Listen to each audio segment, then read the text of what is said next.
সম্প্রতি বেশ কিছুদিন আগে বালুরঘাট থানা মোড় আর সংলগ্ন বালুরঘাট জেলা শাসক ভবনের সামনে বালুরঘাট পৌরসভার যাত্রী প্রতীক্ষালয়তে এক ভয়াবহ অগ্নিকাণ্ড হয়।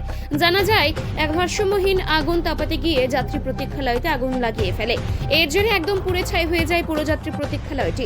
এদিন সোমবার সেই যাত্রী প্রতীক্ষালয়টি সরেজমিনে পরিদর্শন করেন পৌরসভার পৌর প্রধান অশোক কুমার মিত্র। এদিন থেকে যাত্রী প্রতীক্ষালয়টির নতুন করে সংস্কার করার কাজ শুরু হয়। গোটা বিষয়টি অশোকবাবু সরেজমিনে খতিয়ে দেখেন।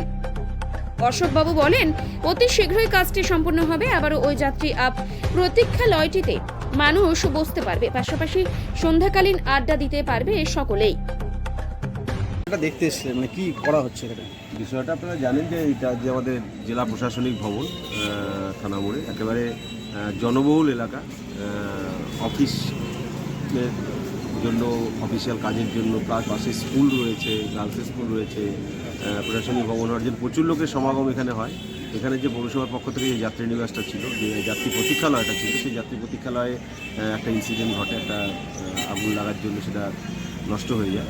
তো তৎক্ষণাৎ এই বিষয়টাকে মানুষের জন্য আমরা কাজটা করে খুব তাড়াতাড়ি যাতে আবার সেই যাত্রী প্রতীক্ষালয়টাকে পুনরায় পুনর্নির্মাণ করে মানুষের হাতে তুলে দেওয়ার জন্য সেই প্রক্রিয়া শুরু করেছি। তো তার জন্য সেটা একটু ভিজিট করতে এসেছিলাম যে কীভাবে করা যায়, সেটা একটু দেখলাম, পরিদর্শন করলাম। খুব তাড়াতাড়ি আমরা এই যাত্রী প্রতীক্ষালয়টাকে আবার পুনর্নির্মাণ করে বালুরঘাটবাসীর এবং তথা জেলাবাসীর স্বার্থে বলবো, এই কারণে যেহেতু এটা প্রশাসনিক ভবন, এখানে আমাদের জেলার বিভিন্ন প্রান্তের মানুষ আসেন, প্রত্যেকের হাতে আমরা সেটা তুলে দিই। অর্থাৎ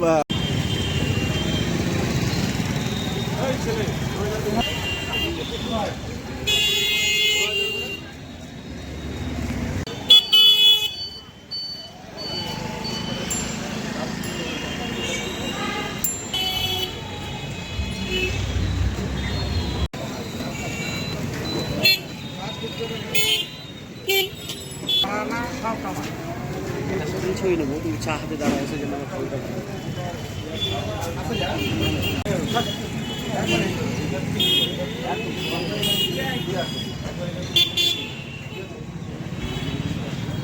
পাঠিয়ে